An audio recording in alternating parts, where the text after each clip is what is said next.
La première foire de France fut créée en 1904 par le bijoutier Gustave Sandoz au Carré du Temple.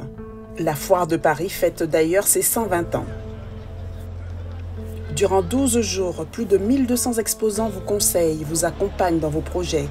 Tout cela dans une ambiance festive.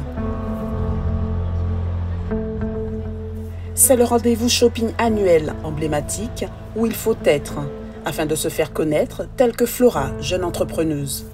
Je présente la marque Happy Hair, qui est une marque que j'ai créée au fil des années, durant mes études, parce que j'avais vraiment un besoin de faire pousser mes cheveux. Et je me suis rendu compte que dans l'industrie à l'époque, dans les années 2010 jusqu'à dans les années 2020, etc., il n'y avait pas tant de produits capillaires pour nous, nos cheveux crépus. Passage incontournable, le Hall 4, terre des tropiques et d'Amazonie. Une évasion culturelle, artisanale et gustative vous y attend. Des objets en bois sculptés à la main, des bijoux, vêtements et accessoires. De multiples plaisirs reflétant l'héritage de chaque pays. Tous les talents y sont réunis. On a toutes sortes de produits. Là, on essaie de faire connaître plusieurs produits de la Réunion. Franchement, moi, c'est la première fois à la foire de Paris, en tout cas. Je vois qu'il y a du monde. J'aime bien, il y a une bonne ambiance. Dire que ça fait 120 ans quand même qu'il y a cette ambiance-là, franchement, c'est extraordinaire. C'est magnifique.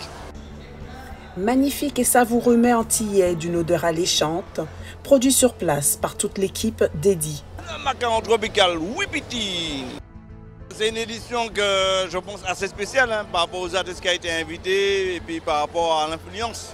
Donc du coup, tout le monde s'est organisé en fonction pour vraiment passer un bon moment et que la clientèle soit satisfaite. Donc nous vendons en grande majorité donc, du planteur que nous faisons nous-mêmes. Donc dans le sud de la France et que l'on remonte pour les foires.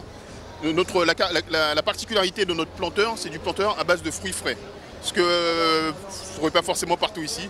Donc le nôtre contient 5 fruits frais et du rhum bielle de Marie-Galante à 59 degrés.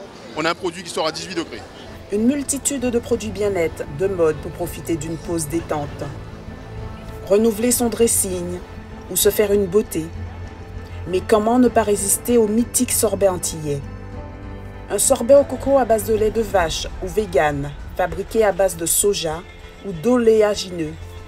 Et là, c'est des sorbets sans lait de vache, entièrement vegan, entièrement végétal. Le Mali est dignement représenté par le maître du Bogolan de la 4e génération. Cette toile plus ou moins épaisse, filée, tissée et teinte à la main, suivant des techniques spéciales. Ce n'est que du bonheur parce que quitter hier à Bamako et être à Paris, ben, si je n'étais pas là, je n'allais pas rencontrer l'assistant qui m'intervient et qui me fait l'interview. Et comme tant d'autres Antillais, Guadeloupéens, Français, de toute nationalité et surtout les 120 ans étant à la foire de Paris, dans le Hall 4 qui est spécifique par la richesse du monde. Si le voyage est une découverte, la foire de Paris en est l'emblème. Plus de 400 000 visiteurs chaque année assistent à cet événement patrimonial français qui a su évoluer au fil des décennies pour devenir l'un des plus importants rassemblements de France.